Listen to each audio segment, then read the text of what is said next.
everyone. In this video I am going to discuss one more sum based on elimination method. Elimination method, I said that we have to equate the coefficient. It does not necessarily always we have to multiply with the coefficient of the variable. Suppose we have this equation 4x minus 5y equals to 2 and another equation is 6x minus 2y equals to 7. Just check if I want to eliminate x here. So this equation we have 4, this equation we have 6.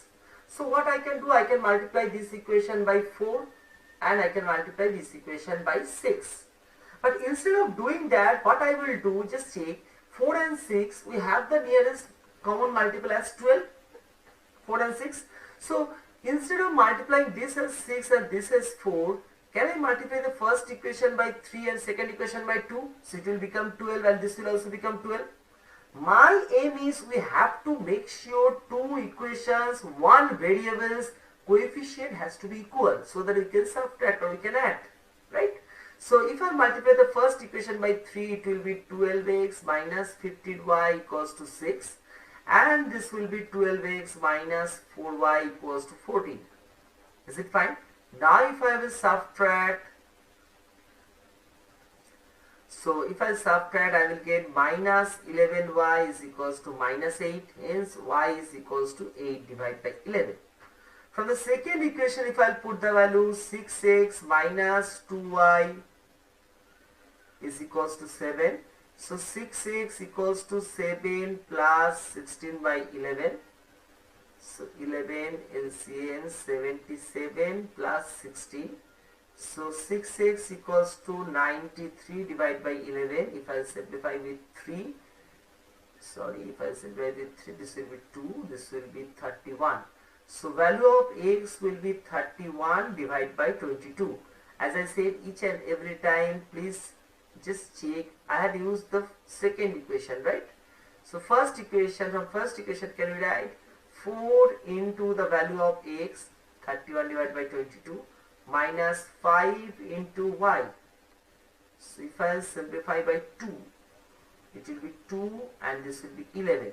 So this will be 62 divided by 11 minus 40 divided by 11. So 22 divided by 11, which my answer 2. 2 was there. So my answer is correct. So as I said, please write the final answer in mixed fraction. This is the value of x and value of y is this. Next method what we are going to learn, that is cross multiplication. For cross multiplication I am starting the in general formula. So if cross multiplication method is very helpful and it is very time saving too. So cross multiplication method, suppose if it is a1x plus b1y plus c1 equals to 0 and another one is a2x plus b2y plus c2 equals to 0. So x divided by y divided by 1 divided by, it doesn't matter what is there, always you are going to take it as 1. Okay. For x, just check, I am going to omit the part of x. What I am going to do, I am going to take the coefficient of y into this minus this into this. So what I will write, as I said, first plus b1 into c2, so it will become b1 c2 minus b2 into c1, which will become b2 c1. Y equals to, for y, again I am going to omit the coefficient and portion of y, but this time I am not going to start from the top, I am going to start from the bottom. So it will be a2 into c1. Please be very careful, if there is any minus sign involved there, you have to take it, because we are taking the coefficient. We are not taking x and y, otherwise all the coefficient we are going to take. So a2 c1 minus a1 c2, a2 c1 minus a1 c2. That's all for y. For 1 it will be this part I am going to omit. Again I am going to start from the top. So it will be A1 B2 minus A2 B1.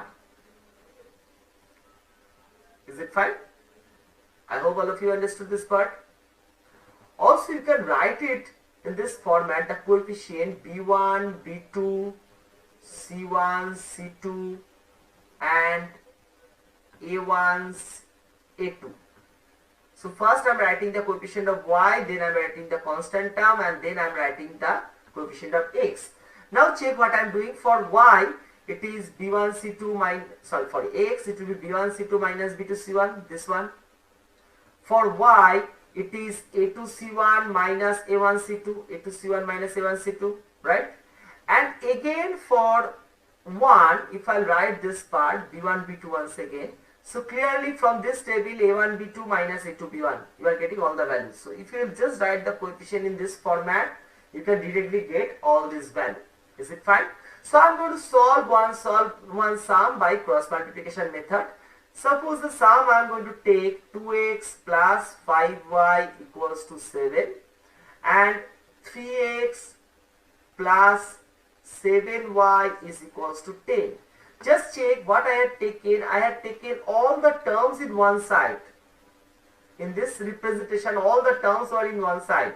But the sum which I got, that constant term is the right hand side. So first step, what you have to do, first you have to take all the terms in one side. So 2x plus 5y minus 7 equals to 0. And another equation is 3x plus 7y minus 10 equals to 0. As I told you, just check. If I write the coefficient, first I will write the coefficient of y. So 5, 7. Then the constant term, that is minus 7 and minus 10. Then I am going to write the coefficient of x. And then I am going to write again the coefficient of y. Correct? So now x divided by equals to y divided by equals to 1 divided by. Just check what I am going to do now. 5 into minus 10, that is minus 50. 5 into minus 10, that is minus 50, minus 7 into minus 7, that is minus 49. Minus of minus 49, this will become plus 49, right? Y divided by, check down. Second one, I am moving. So minus 7 into 3, which is minus 21. Minus 10 into 2, that is minus 20. So it will be plus 20, right? For 1, it will be 2 into 7, excuse me, 14, minus, this will be 5 into 3, which is 15. So you can use this method. First, what I am writing, coefficient of y, then in the table I am writing coefficient of constant term, then coefficient of x, again coefficient of y. Just consider any two consecutive table and start from top and from the bottom like this. So x divided by minus 1 equals to y divided by minus 1 equals to 1 divided by minus 1. After this line, taking first one and last one, can we write that x divided by minus 1 equals to 1 divided by minus 1? So x will be equals to minus 1 divided by minus 1, it is 1. Y divided by minus 1 is also equals to 1 divided by minus 1 from these two. So can we write y equals to minus 1 divided by minus 1, that is also equals to 1. You can also put the value in the equation and you can check it's satisfying or not. So after this step, we will compare the two fractions and then we will take the value. Correct? So anytime if you have any problem in cross multiplication method, please write in the comment box. I will solve it for you. Thank you.